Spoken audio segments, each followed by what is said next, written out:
stay like that. Where's your head go? How's that?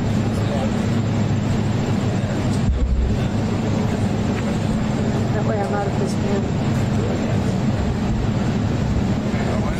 Let me see. You're not going to straighten it. You must be.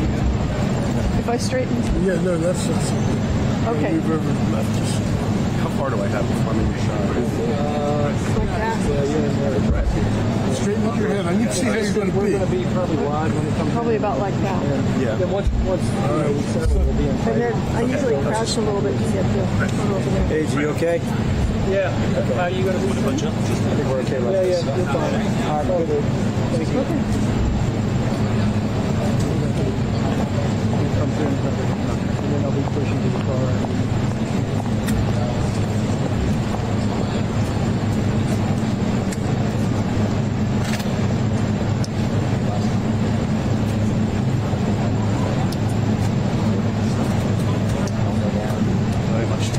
Yeah. Okay, later.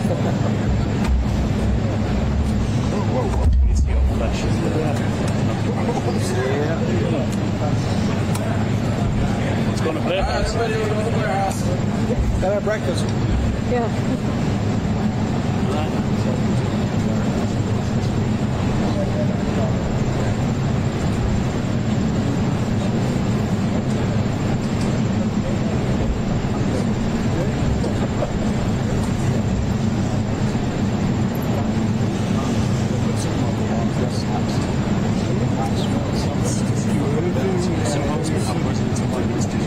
Okay.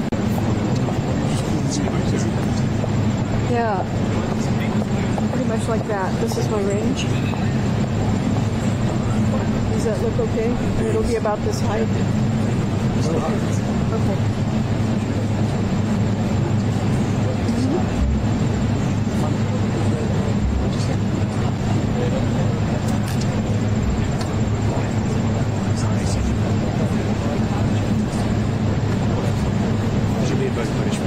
That's me to have these guys so close. When the car comes up, because I'm going to pan over. Yeah. Yeah, I'll count it. watch your leg. Here, I speak it right. Thank you. Here, I'll put it up attention. I can squeeze out of the way a little bit too. I can. I'm fine with where you are. Nice. You're out of my range, so. I'll be out of the way.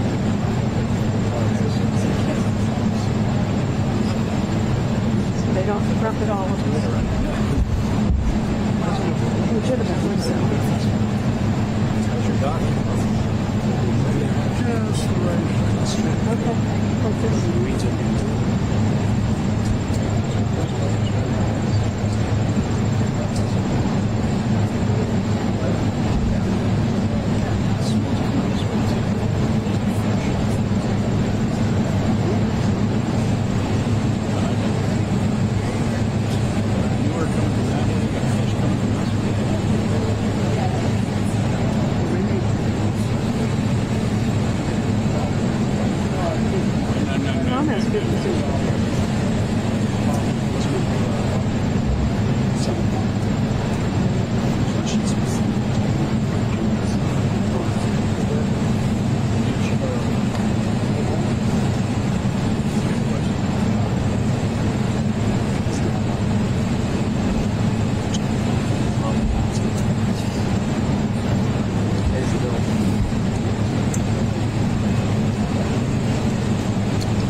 Send me that picture, too.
John, I heard your caption. Yes. Same again. Feel free. Times two. Yeah. Can you take a picture of you, social media?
I'm still trying to get over it until I told my dad that. Don't tell anybody else. All the way over there.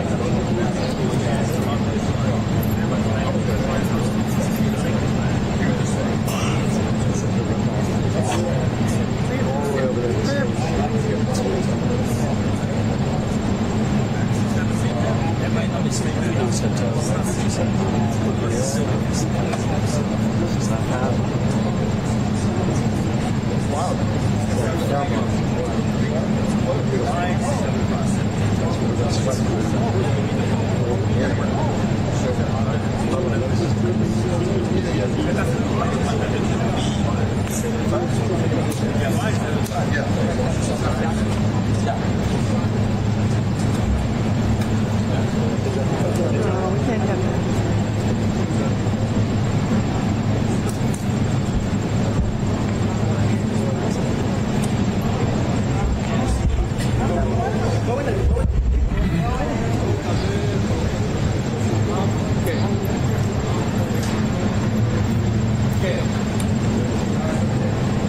Mr. President, should we extend a meeting today?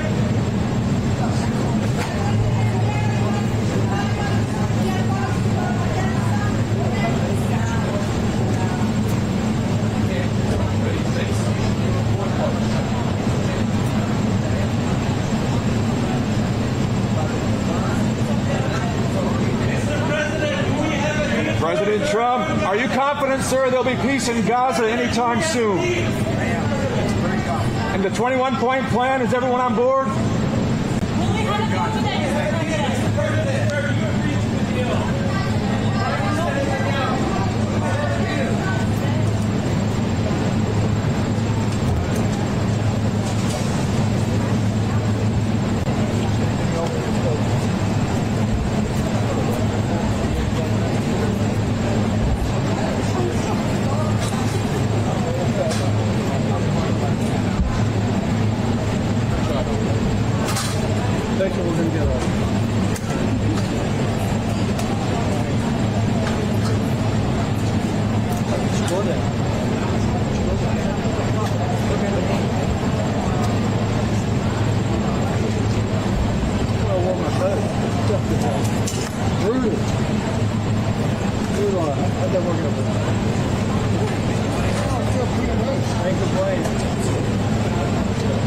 Nice if you give me somewhere up.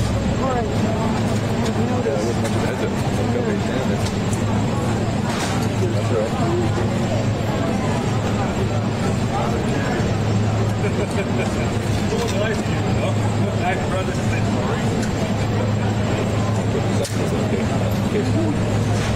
Find my list. How are you? What's the way through here? Is there a way through here? Right here. Go all the way around here. No, we're going right here. Oh, Christian. It's good to see you working, not managing. You're actually working, not managing. Working.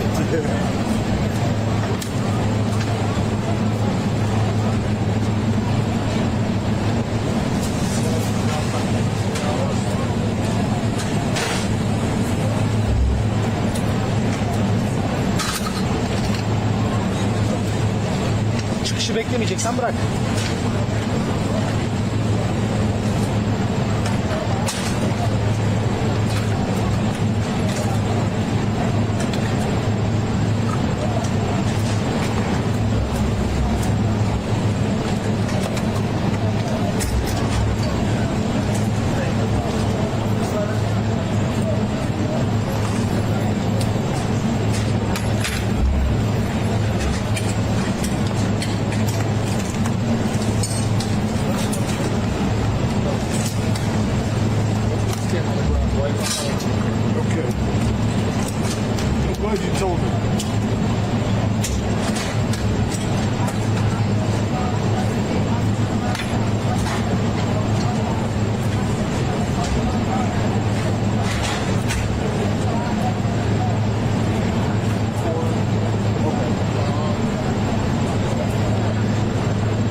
Welcome to NTD Evening News. Our top story tonight.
capabilities.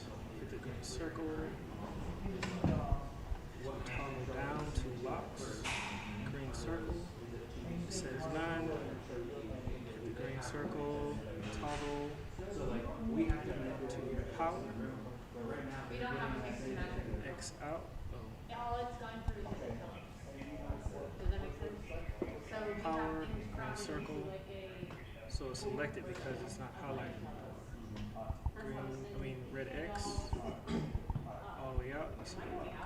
Okay, but it doesn't lock the sound because you're controlling the volume. Yeah, it's just locking the power. Okay, I'll do the last one. Oh, mic. Turn it on.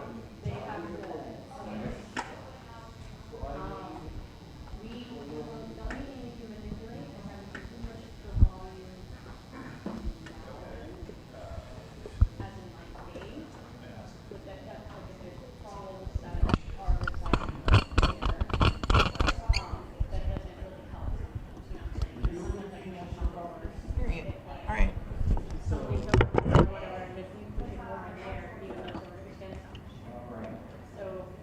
there isn't much that they can do on their side, audio-wise. That's why they try to get it as perfect as possible here first. Yeah, but the push and pull that we're going to have to deal with is Well, who's upstairs? Let's get we got to sound really good in the room and we're going to do some in order for it to like not.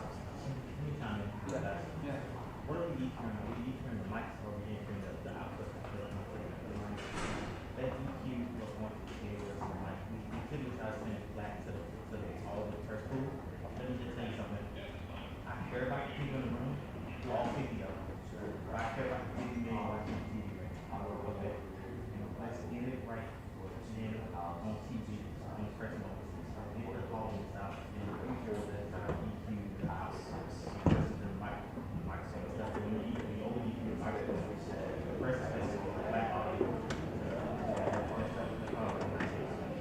What's up, man? Yeah. Thanks for everything. Kevin. Anthony. Join the show. Anthony's going to be excited. Okay. I want him to get the experience again next year. The coach will give you a cue for that news. I want Anthony next to you so you get the feel out. He's going to be standing right there behind you. Okay, cool. Nicole will be over in there to give you a cue. Alright, cool.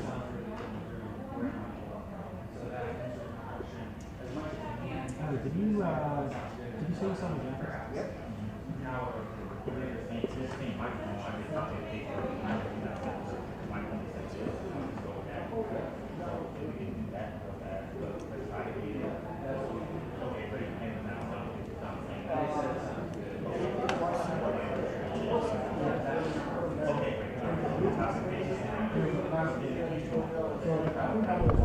This one's not yours in the back of the What? Jacket? No, jacket. It's all good. Oh. I think it's the one I folded up out there on the floor. It's probably out there. Yeah.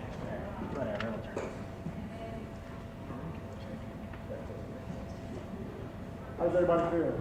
Good? I feel good now. And that flat for the piece over there, I can fight. Flat for it, I got it. Yeah. And the factor? No? I have a the piece is going to start. No, I'm just All right. not even know. No, it's going to be great. Must be nice to go home. All right, so the 4 months, YouTube's. Roll with me. So Please. before you take them, number 1 is the red one. Okay. Everything else is numbered. Okay. They're locked to have the power on already. So, do you have a specific side that you want 1 and 2 and 3 and 4 to be on? They're gonna mix them up anyway. They're gonna mix them up anyway. Yeah. So I'm just gonna turn them off on the board per Yep. And as you see thing, and when they say questions, I'm gonna turn them back on the board. Yep. All the mics will be hot. Yep. That's fine. Yeah, that works. Okay. And then you'll turn off the ones that's not being used at that time.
Check 1 2. Check 1 2. Yeah, you can give me more in the room.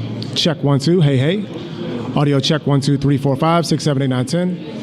Check 1 2. Check 1 2. Audio check 1 2 3 4 5 6 7 8 9 10. 1 2. Hey hey.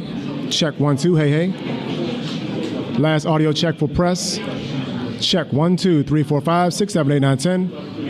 Check 1 2. Hey hey. Check 1 2. Hey hey. 1 2 3 4. Have you given me more? Check 1 2 3 4 5 6 7 8 9 10. Yeah, please. Check 1 2. Hey hey. Check 1 2. Hey hey. Check 1 2 3 4 5 6 7 8 9 10. Let me know when you get pull back some. You got a low tone, right? So wherever you're at right now, that's all you got. Check 1 2. Check 1 2. Check 1 2 3 4 5 6 7 8 9 10. Audio check. Does anyone else in the room needs audio checks? Anyone else? You guys are good on audio? All right.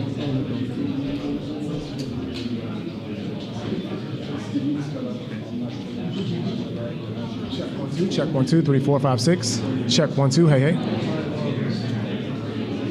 Check 1 2 3 4 5 6.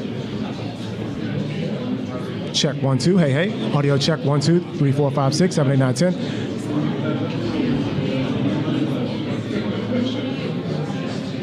Audio check 1 2 3 4 5 6. Audio check 1 2 3 4 5 6. Audio check 1 2 3 4 5 6. Audio check 1 2 1 2 1 2. Hey hey. Audio check 1 2 1 2. All right. Check 1 2.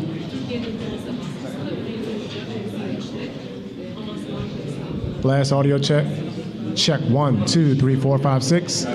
1 2 3 4 5 6. 1 2 3 4 5 6. Yep. Okay. 1 2. Hey hey. Audio check 1 2. Hey hey. Audio check 1 2. Hey hey. Check 1 2. Audio check from POTUS Podium. Audio check 1 2 3 4 5 6. Check 1 2 3 4 5 6. 1 2. Let me know when you're good to go. 1 2. Hey hey. Audio check 1 2. Hey hey. Check 1 2. Hey hey. Audio check 1 2 3 4 5 6. Check 1 2 1 2 1 2.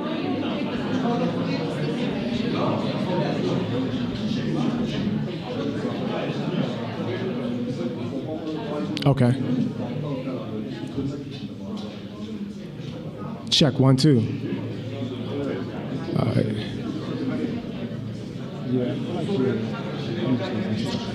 Check 1 2. Hey hey. Audio check 1 2 3 4 5 6 7 8 9 10. Check 1 2. Check 1 2 1 2. Hey hey hey hey. Yeah, that sounds good.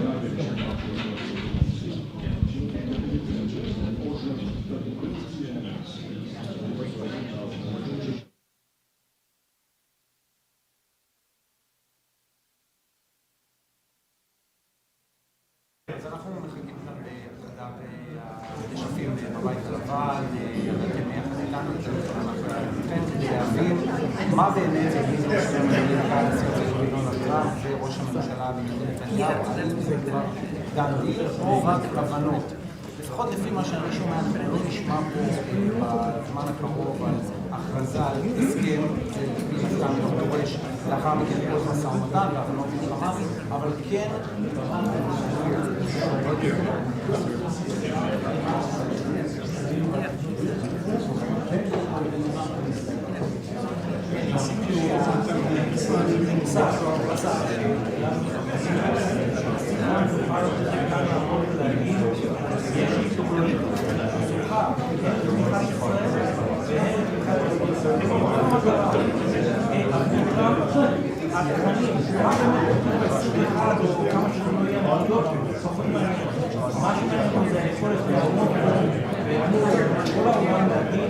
יש לי תוכנית לסיום מלחמה בעזה, גם ישראל מסכימה, גם מדינות ערב מסכימות, ועכשיו חמאס צריך להסכים. זאת כל המטרה. מה כתוב בכל נקודה, זה כבר עניין למי שינהל אחרי זה את המשא ומתן על ההסכם האמיתי. זה הרי לא יהיה ההסכם, זאת תהיה בעצם ההצעה.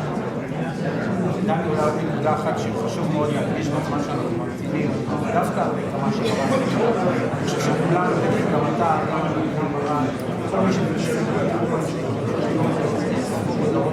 משפחות חלקים, כולל עכשיו, שאומרות רגע, מתי שפחות בטח שבהסכם הזה בהסכם 21 הנקודות מדובר על שכנות 48 שעות, זה כמו שפרסנו. בעצם אנחנו בסוג של הסכם עקרונות, זה עדיין לא מוצאים את ההסכם פעולה לידי גיבוש. גם אם תהיה לנו אחוז משותפות של הסכמות ולהפרטי יהיו, אנחנו אחר כך צריכים לדבר על המזונות, על הפרטים, על הישיבה בתוך משהו של סגירת תקציבות. גם אם זה קורה בתרחיש האופטימי, יש לנו את זה.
לא נשאר רק במישור גם במישור אחד שזה ככה דווח מיקרופון אחד קצת מראים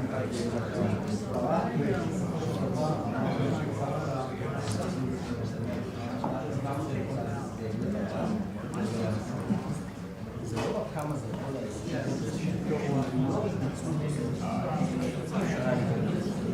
זו הייתה פרישה שתהיה הוא אמר את זה אפילו אל תבואו אליי בלי התנצלות.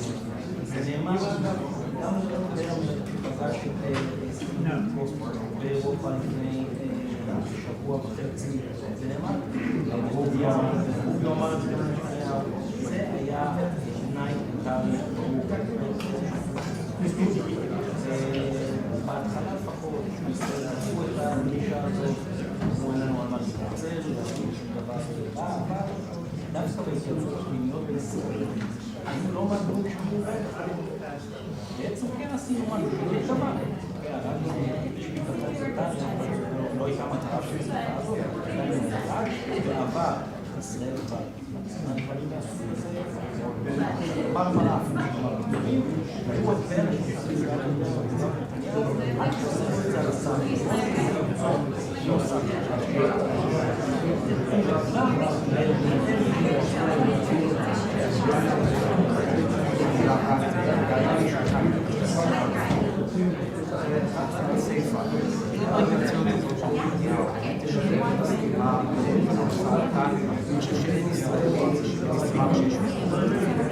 צריך להגיד רגע ברמה המסרית. בסוף נתניהו כן נקבוצה פה בפני שהכשירו והביאו חשיבה באוקטובר. אני לא שמעתי קצינות של חמאס שכאן לפני חמאס ישיבה באוקטובר וברדיו גם בתזור אפילו במסגרת התקופה לנשיא ארדואן ושאנחנו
confident.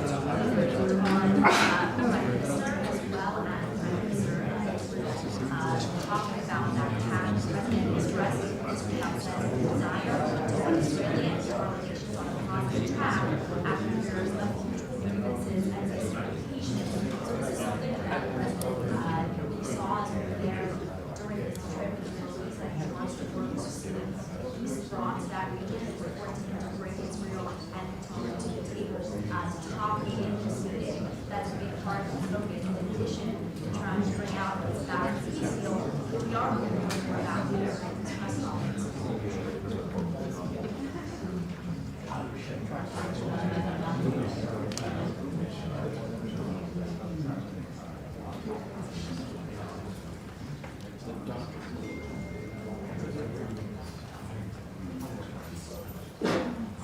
We don't exactly know yet. It is delayed. We don't know exactly why. That could mean that they are still in the discussions. Could mean a positive thing that things are going well in those discussions, or it could also mean that it could potentially start at any moment. Everybody's waiting here, ready for the to come out. Remember, when they were here before, some months ago, they said to have a press conference, and they ended up having it. So we are waiting to see if this comes out. Everyone together for a science design, when this press conference, Israel's prime minister, and President Trump, final report that he gave agreement on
כמה זמן הבינו?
אני אזרוק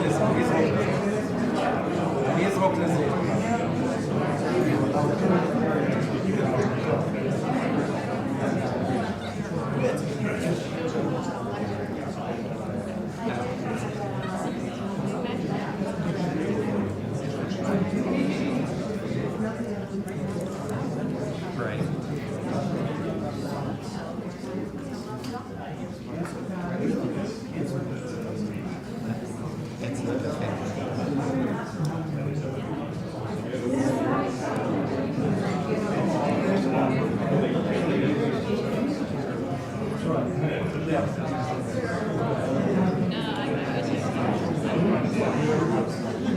נכון, קודם כל בוא נראה את התמונה. התמונה מספרת אולי את הסיפור יותר מכל, זה עולה בחשבון הטוויטר הרשמי של הבית הלבן. אותה שיחת טלפונית של טראמפ ונתניהו וראש ממשלת קטאר, אתה יכול לראות את זה עכשיו על המסך. ועכשיו אני יכול להביא לך את הציטוטים, את הדברים שאמר נתניהו לקטארי, אלו הציטוטים. אדוני ראש הממשלה, אני יודע שאתה אדוני ראש הממשלה, אני רוצה שתדע שישראל מתחרטת על התקיפה של אחד מהאזרחים שלכם שנהרג בתקיפה שלנו. אני רוצה להבטיח לך שישראל כיוונה לחמאס, לא לקטאר. אני עוד רוצה להבטיח לך שלישראל לא הייתה שום תוכנית להפריד את הריבונות שלך, ולא נעשה זאת יותר בעתיד, ואני הבהרתי את זה ונתתי התחייבות לנשיא טראמפ. אני יודע שלהנהגה שלך, אומר נתניהו, יש הסתייגויות ותלונות נגד ישראל, וגם לישראל יש תלונות כלפי קטאר, החל מהתמיכה שלכם באחים המוסלמים, גם לגבי איך שישראל מוצגת באל-ג'זירה, וגם לעובדה שאתם תומכים בסנטימנט אנטי-ישראלי בקמפוסים ובקולג'ים. אני מברך, מקדם בברכה את הרעיון של הנשיא להקים קבוצה תלת ראשית שתתייחס לטענות ההדדיות שלנו, לתלונות ההדדיות שיש לישראל ויש לקטאר. זה נוסח הדברים שאמר ראש הממשלה בתוך החדר הזרזז בשיחת הטלפון.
I'll tell you the story with Sharansky. So it's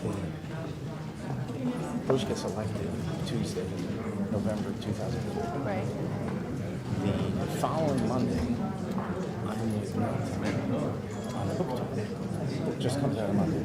Okay. On Tuesday, we're in the American Enterprise Institute. Crossheimer's interviewing for the book. And I'm sitting in this on the floor.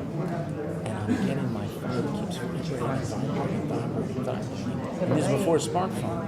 And I'm thinking, after about 6 times, something must happen to a member of the family. So I step outside. And I said, this is the White House. We'd like for you and Minister Sharansky to come and see the president.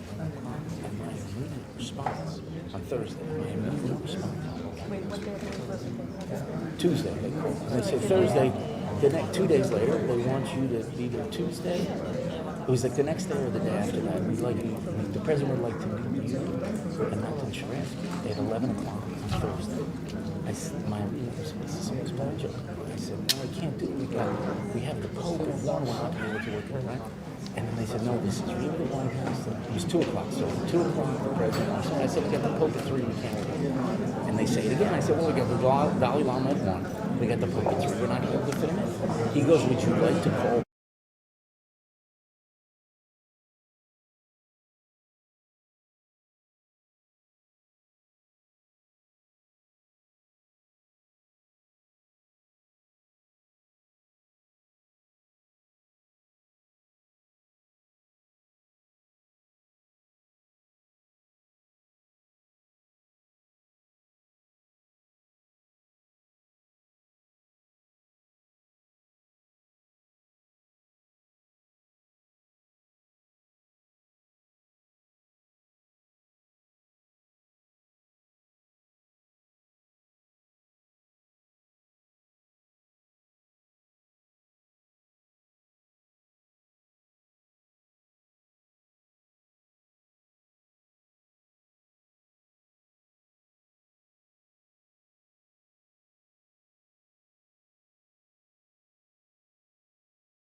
the President of the United States and the Prime Minister of the State of Israel.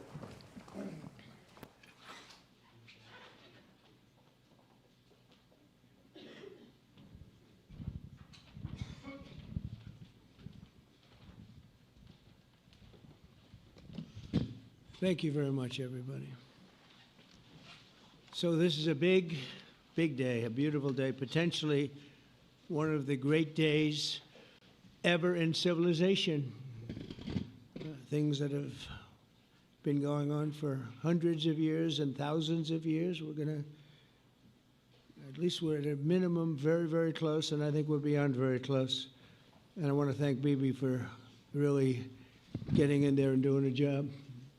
We've worked well together, as we have with many other countries, both of us, with many other countries, which is the only way this whole situation gets solved.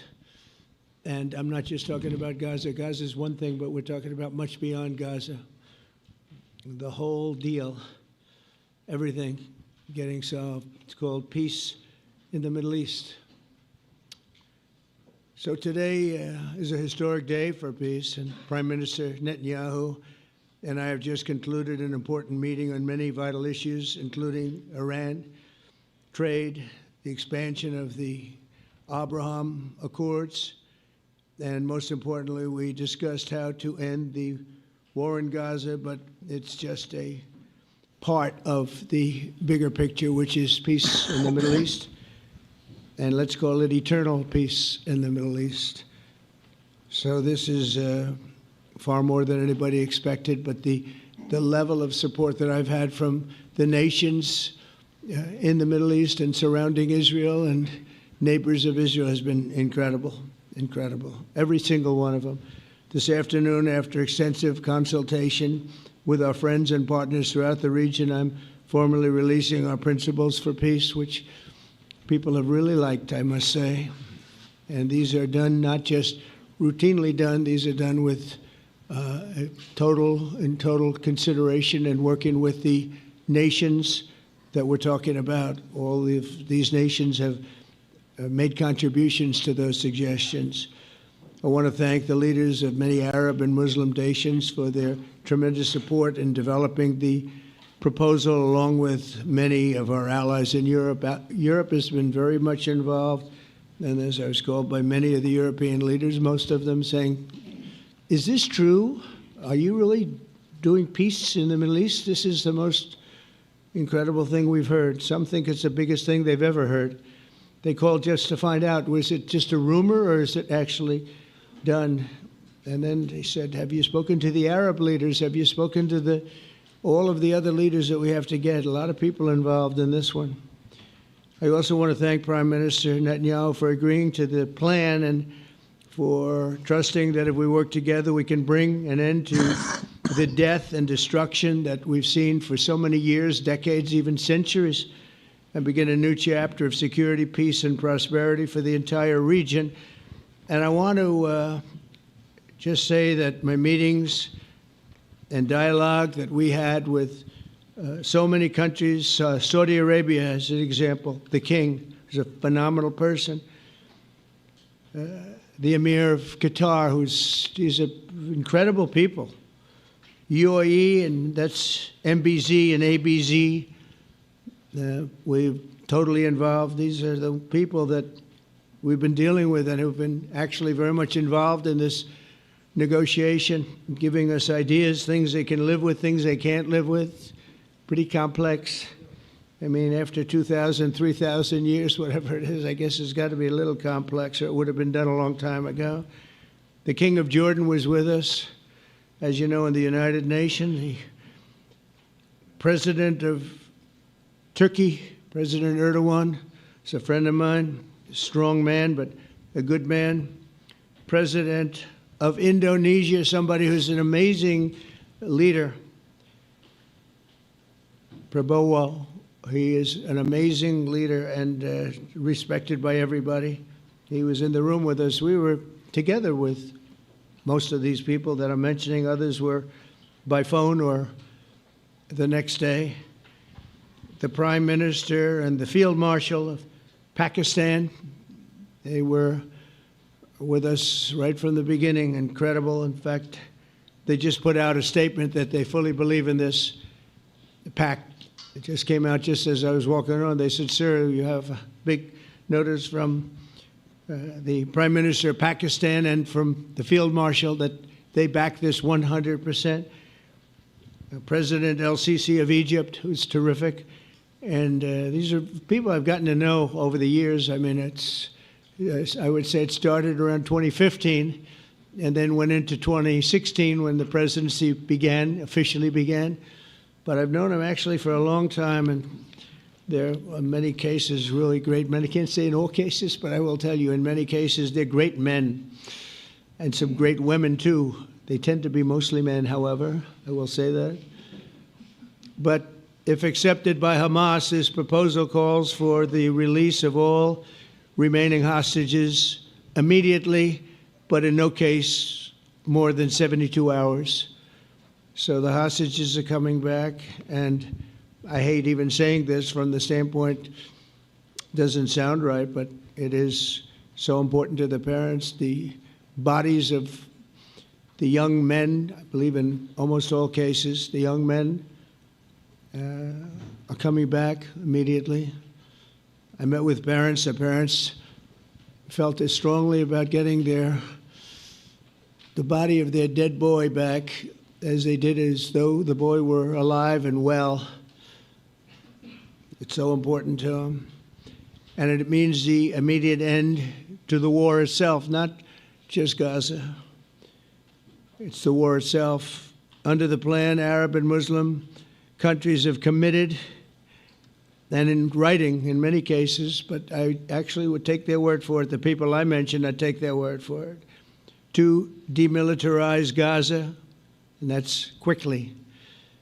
Decommission the military capabilities of Hamas and all other terror organizations. Do that immediately. And we're relying on the countries that I named and others to deal with Hamas. And I'm hearing that Hamas wants to get this done too, and that's a good thing. And destroy all terror infrastructure, including the tunnels, weapons, production facilities. They have a lot of production facilities that we're destroying. They'll also help train local police forces in the areas that we're discussing right now, in particular in and around Gaza, working with the new transitional authority in Gaza. All parties will agree on a timeline for Israeli forces to withdraw in phases. They'll be withdrawing in phases. No more shooting, hopefully, as progress is made toward achieving these goals. Arab and Muslim nations need to be allowed the chance to fulfill these commitments of dealing with Hamas. They have to deal with them because they were the one group that we have not dealt with. I haven't dealt with them. But the Arab countries are going to, and Muslim countries are going to be dealing with Hamas, and I believe they've already been there. I think they probably have an understanding, and they haven't maybe mentioned that, but I would imagine they do. Otherwise, they wouldn't have gone as far as they've gone. If they're unable to do so, then Israel would have the absolute right and actually our full backing, the U.S. full backing. Marco's here, and a lot of our leaders are here, our great Vice President, Susie Wiles, Steve Witkoff, Jared Kushner. They've been so involved in this process. I don't think anybody else could have done it or even come close, but it's we're right there. We're right there. First time in thousands of years, I think you can probably say, if you really look into it, if you study back, if you're a scholar, you would say thousands of years. Israel would have my full backing to finish the job of destroying the threat of Hamas. But I hope that we're going to have a deal for peace. And if Hamas rejects the deal, which is always possible, they're the only one left. Everyone else has accepted it. But I have a feeling that we're going to have a positive answer. But if not, as you know, Bibi, you'd have our full backing to do what you would have to do. Everyone understands that the ultimate result must be the elimination of any danger, posed in the region, and the danger is caused by Hamas. The tyranny of terror has to end, and this is, again, something that we're looking for. This is eternity. This is for forever. To ensure the success of this effort, my plan calls for the creation of a new international oversight body, the Board of Peace, we call it, the Board of Peace, sort of a beautiful name, the Board of Peace, which will be headed, not at my request, believe me, I'm very busy, but we have to make sure this works. The leaders of the Arab world and Israel and everybody involved asked me to do this, so it would be headed by a gentleman known as President Donald J. Trump of the United States. That's what I want, is some extra work to do, but it's so important that I'm willing to do it, and we'll do it right, and we're going to put leaders from other countries on, and leaders that are very distinguished leaders, and we'll have a board, and one of the people that wants to be on the board is the UK former Prime Minister, Tony Blair, good man, very good man, and some others, and they'll be named over the next few days, and it'll be quite the board. Working, everybody wants to be on it now. I don't know if that had anything to do. They named me and everybody else wanted to be on it. I guess they figure, well, he's a soft touch. He'll be easy to deal with. Working with the World Bank and others, it will be responsible for recruiting and training a new government that will be made up of Palestinians along with highly qualified experts from all around the world. Hamas and other terrorist factions will play no role in the board, but they'll play no role in the governance of Gaza at all, directly or indirectly. As you know, thousands of Hamas leaders have been killed and soldiers have been killed.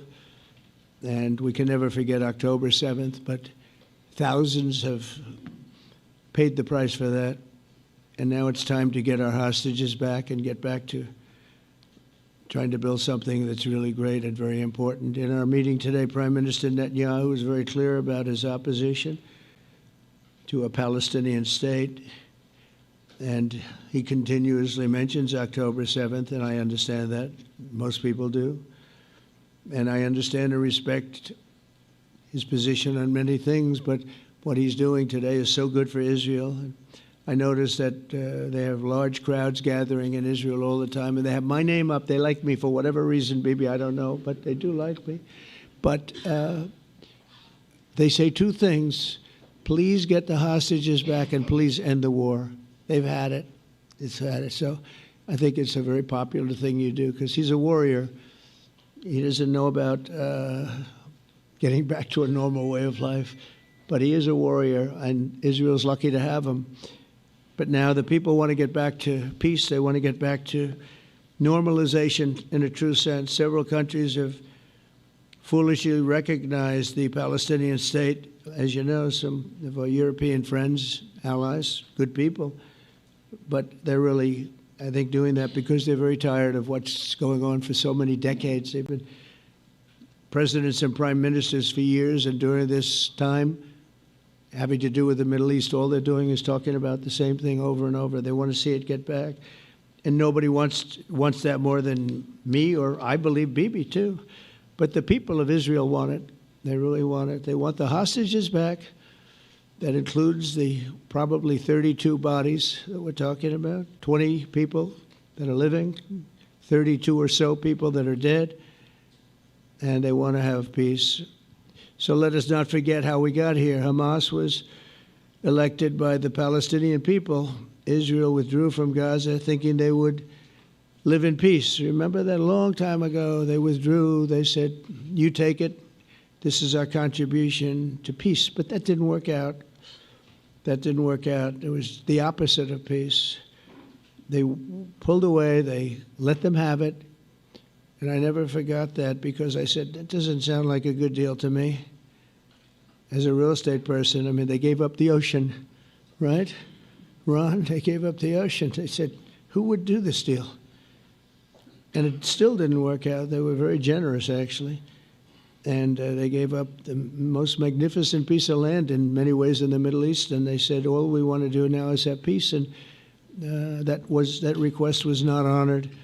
Instead of building a better life for the Palestinians, Hamas diverted resources to build over 400 miles of tunnels and terror infrastructure, rocket production facilities, and hid their military command posts and launch sites in hospitals, schools, and mosques. So if you went after them, you'd be after them, and you wouldn't even realize you ended up knocking out a hospital or a school or a mosque. That terrible thing, terrible, terrible way to have to fight. No fight is good, but that's a real bad one.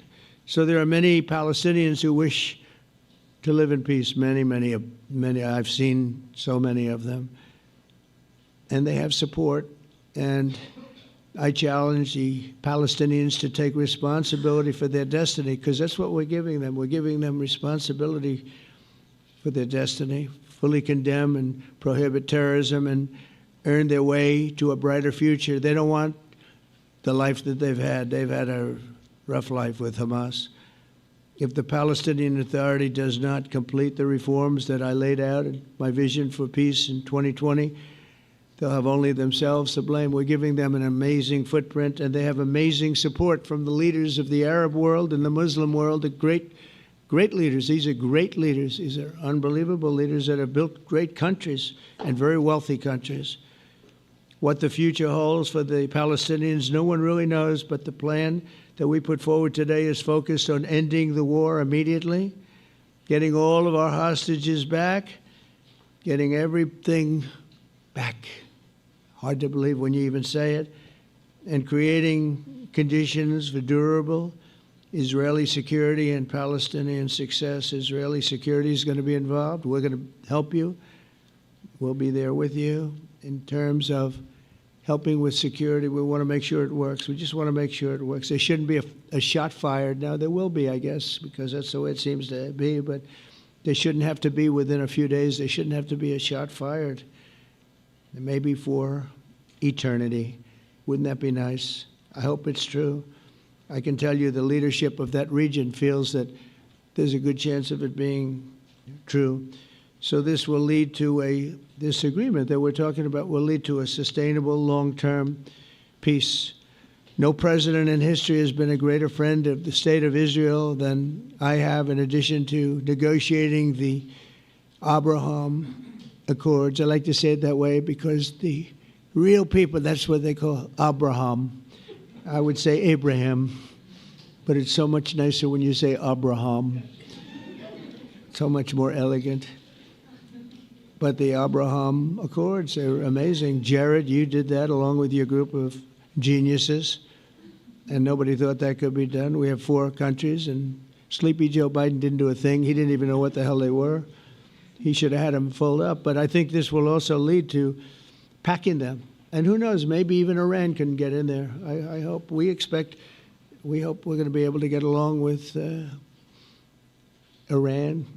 I think they're going to be open to it. I really believe that.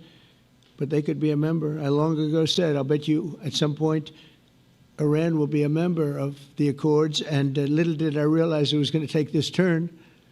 That was some turn we did with the B-2s.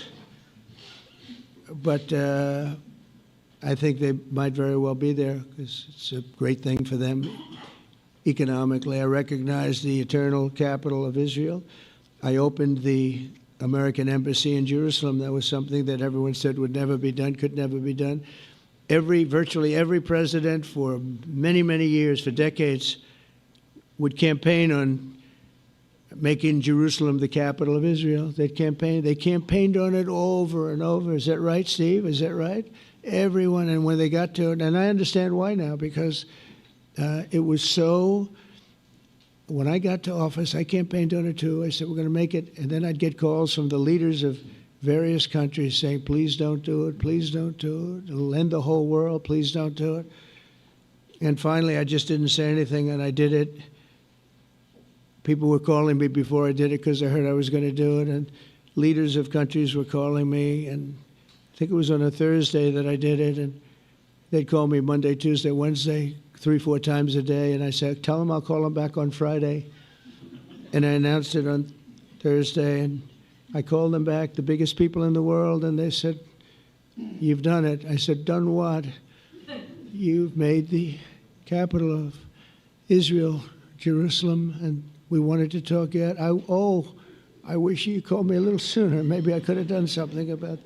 So that was a lot easier than getting into an argument, because I knew what they were calling about. And you know what? It turned out to be amazing.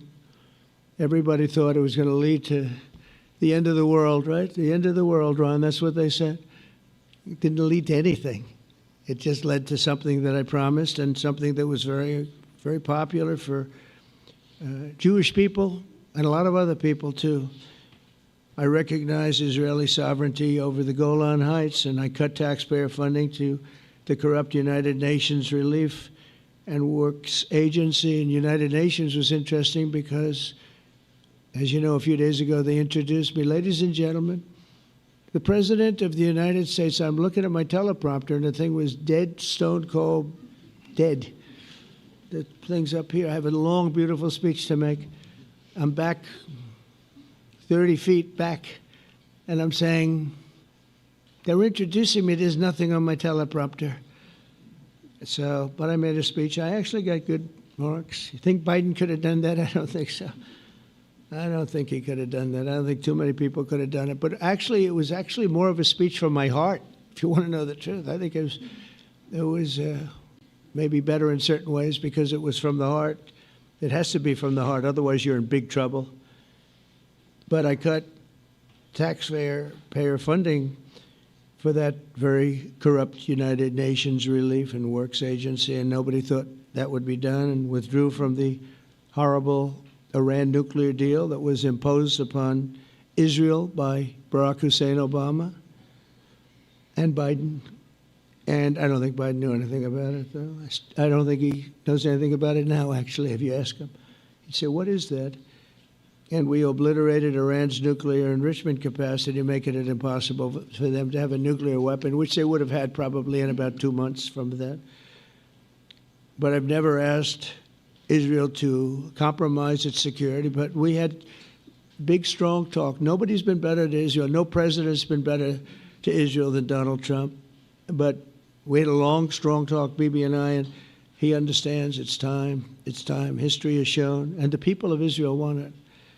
And the people of the Middle East want it. The people of enemies of Israel want it, but they don't have really too many enemies right now. And you know what? Many countries have gained great respect for Israel, for the way they fight, for the job they do, including me. I had respect anyway, but they gained respect.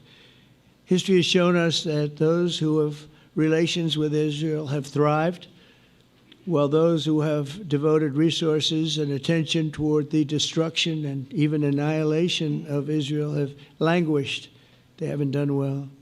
Israel is not going anywhere. They're going to coexist with other people and countries in the region, from Syria to Lebanon to Saudi Arabia. The promise of a new Middle East is so clearly within our reach. This is the closest we've ever come to real peace, not fake peace, not political fool's peace. If we can get this difficult problem solved, the opportunities for all within that vast region of this world, it's a vast region, it's unlimited. The Abraham Accords show that all countries are better off when they communicate and work together and embrace new opportunities. I hope Jared and Steve and Susie and Marco and JD, we have great people. I hope you guys are going to work very hard to get these other countries in, because now they have no excuse. There's no longer an excuse. They were somewhere hesitant. And I tell you, the 4 countries that went in, I give them tremendous credit, and it's worked out incredibly well for them. In the same spirit, I'm pleased to report that earlier today we took another important step toward greater understanding in the region. A short time ago, we had a historic phone call in the Oval Office with Prime Minister Tani, who's really a great person. So we had a great talk, and I was on the phone, and Bibi was talking. Prime Minister Al-Thani was of Qatar. They really had a heart-to-heart conversation. It was a great conversation, I thought. It was productive. It was everything that you need to have something turn out to be successful. And I want to thank Bibi, and I want to thank the Prime Minister. It was fantastic. We agreed to launch a formal trilateral mechanism between Israel, Qatar, and the United States to begin a dialogue to enhance mutual security, correct misperceptions, and avoid future misgivings. And I want to thank Qatar, its leadership, and the Emir. He's a fantastic person. I think, you know, I'm going to be his public relations man because I know him differently than a lot of people know him. But he wants peace. He wants to see peace. And his people, and they really acknowledge the critical role that they've played as mediator. And again, we're not quite finished. We have to get Hamas, but I think they're going to be able to do that. So now it's time for Hamas to accept the terms of the plan that we've put forward today. And again, this is a different Hamas than we were dealing with because I guess over 20,000 have been killed. Their leadership has been killed 3 times over. So you're really dealing with different people than we've been dealing with over the last 4 years, 5 years. Everyone has done their part and come to the table in good faith. Our Arab and Muslim partners are fully prepared to step up and fulfill their commitments for the benefit of the people of Gaza and the entire region. They're willing to step up and do a lot. They really are. There are a lot of good people involved. Everyone who wants to see, everybody who wants to see an end to the violence and destruction should be united in calling for Hamas to accept the extremely fair proposal so that we can end the war and get us back our hostages right now and have everlasting peace. And I look forward to having relationships with everyone. As the chairman of the board, I'll be involved, and we'll have meetings with some very smart people that'll be working over there to make sure that we haven't just been wasting time with an agreement that doesn't get done. The task of building peace will not be easy. There are some of the hardest problems in the world to solve, and that's why it's been going on for so many centuries. But too many lives are at stake not to try, and this was more than a try. I mean, I think this is something that gets done when you have virtually every country, and these are powerful, powerful countries that have a lot of money, and the money can make things happen. A lot of countries try, and they don't have any money. These are very rich countries that can make things happen. So together we'll forge a much safer and more hopeful future for everybody, including Israel. And I want to thank Prime Minister Netanyahu for his partnership. And I want to thank all of the leaders, the kings and the emirs and the presidents and prime ministers, people I mentioned.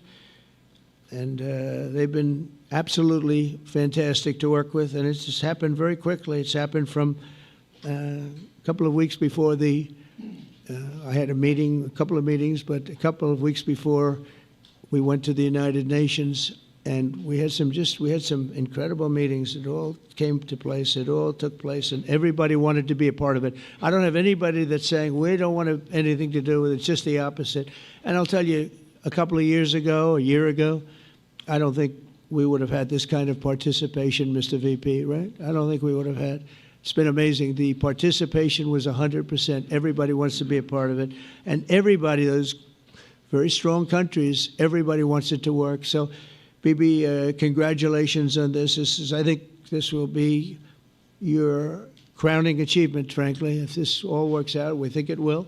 It's going to be your crowning achievement. And I want to thank you very much for being here. Thank you. Please. Thank you. Thank you. Mr. President, first I want to thank you for graciously hosting me once again in the White House. And second, I want to thank you for your friendship and for your leadership. From Jerusalem to Tehran, from the Golan Heights to Gaza, you've proven time and again what I've said many times. You are the greatest friend that Israel has ever had in the White House. And Mr. President, you and I both know it's not even close. While you focus at home on making America great again, your leadership abroad is changing the world for the better, ending wars and advancing peace. I believe that today we're taking a critical step towards both ending the war in Gaza and setting the stage for dramatically advancing peace in the Middle East, and I think beyond the Middle East, in very important Muslim countries. I support your plan to end the war in Gaza, which achieves our war aims. It will bring back to Israel all our hostages, dismantle Hamas's military capabilities, end its political rule, and ensure that Gaza never again poses a threat to Israel. We would not have achieved this turning point without the courage and sacrifice of our incredibly brave soldiers. They fight like lions to defend the people of Israel, and they serve on the front line in the war between civilization and barbarism. Mr. President, when our two countries stand shoulder to shoulder, we achieve the impossible. Just a few months ago, in Operation Rising Lion and Operation Midnight Hammer, we struck a decisive blow against Iran's nuclear and ballistic missile program. Your bold decision to send those B-2s made the region safer and the world safer. Now, under your leadership, we're taking the next step to win the war and expand the peace. Your plan is consistent with the 5 principles my government set for the end of the war and the day after Hamas. Everybody asks, what is your plan for the day after Hamas? Here's our plan. Passed it in the cabinet. All our hostages, both those who are alive and those who died, all of them will return home immediately. Hamas will be disarmed. Gaza will be demilitarized. Israel will retain security responsibility, including a security perimeter for the foreseeable future. And lastly, Gaza will have a peaceful civilian administration that is run neither by Hamas nor by the Palestinian Authority. If Hamas agrees to your plan, Mr. President, the first step will be a modest withdrawal, followed by the release of all our hostages within 72 hours. The next step will be the establishment of an international body charged with fully disarming Hamas and demilitarizing Gaza. I appreciate your willingness to lead the body, Mr. President. I really appreciate it because you have a lot of things to do, and this is important. And it reflects the confidence that this will give everyone, that things will be followed up on all the commitments made. The fact that you're taking this on, I think, helps a lot to make sure that everything flows in the direction that we want. Now, if this international body succeeds, we will have permanently ended the war. Israel will conduct further withdrawals linked to the extent of disarmament and demilitarization, but will remain in the security perimeter for the foreseeable future. I think we should understand that we're giving everybody a chance to have this done peacefully, something that will achieve all our war objectives without any further bloodshed. But if Hamas rejects your plan, Mr. President, or if they supposedly accept it and then basically do everything to counter it, then Israel will finish the job by itself. This can be done the easy way, or it can be done the hard way, but it will be done. We prefer the easy way, but it has to be done. All these goals must be achieved because we didn't fight this horrible fight, sacrifice the finest of our young men to have Hamas stay in Gaza and threaten us again and again and again with these horrific massacres. Mr. President, I was encouraged by your clear statement at the UN against the recognition of a Palestinian state. That would be an outcome that, after October 7th, would reward terrorism, undermine security, and endanger Israel's very existence. As for the Palestinian Authority, I appreciate your firm position that the PA could have no role whatsoever in Gaza without undergoing a radical and genuine transformation. In your 2020 peace plan, which you mentioned just now, you made clear what that transformation requires. It's not lip service. It's not checking a box. It's a fundamental, genuine, and enduring transformation.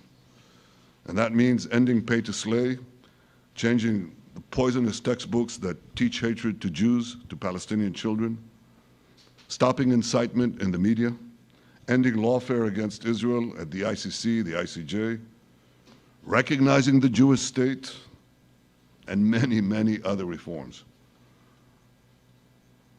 It won't come as a surprise to you that the vast majority of Israelis have no faith that the PA Leopard will change its spots.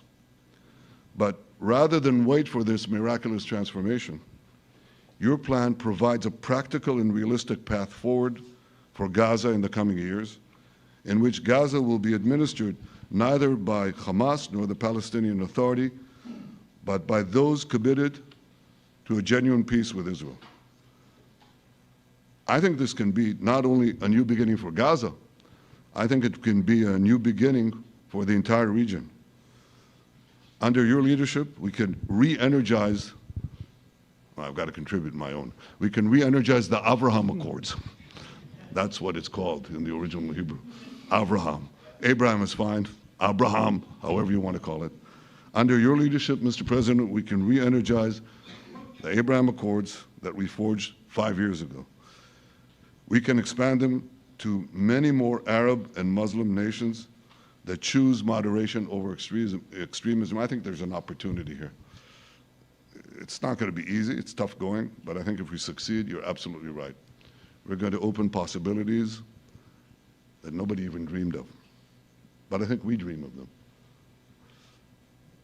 As you've told me, Mr. President, and you've told the world many, many times, you said, remember October 7th.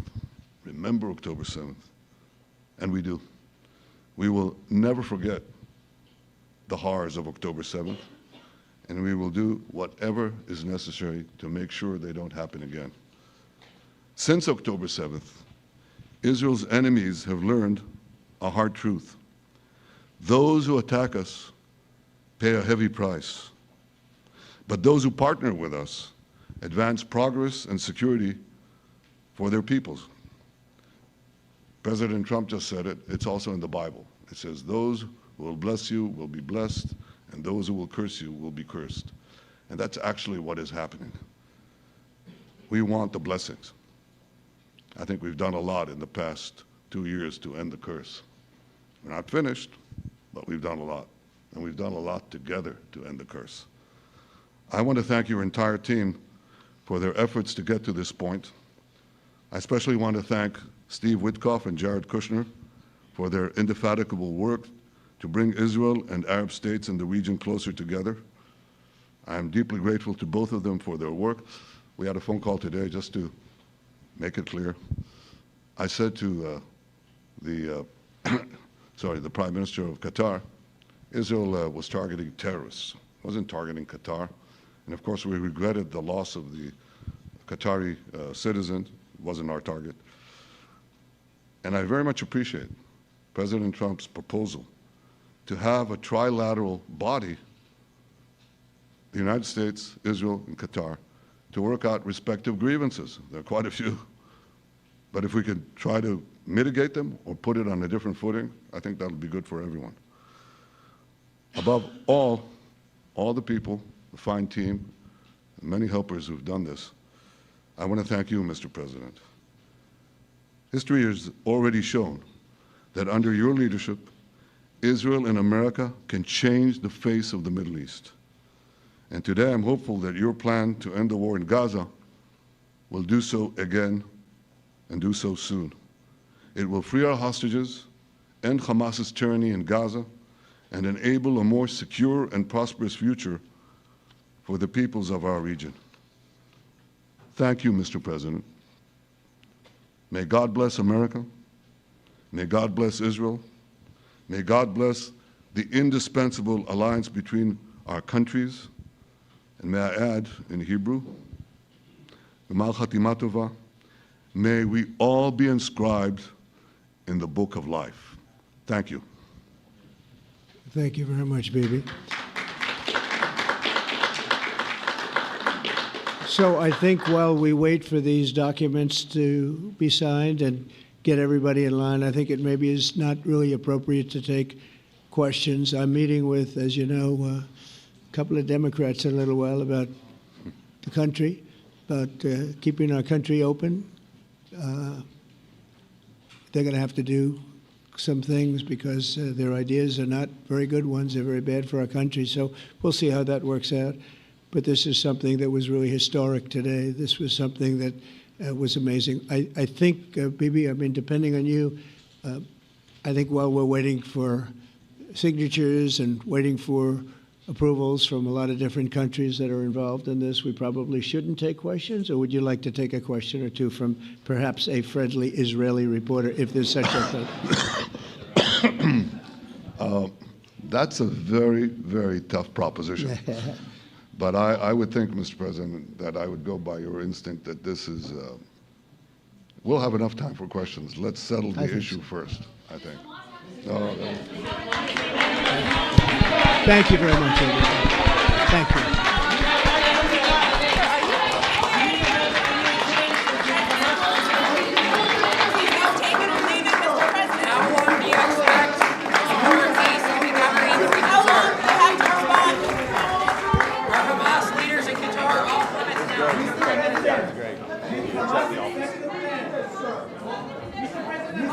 How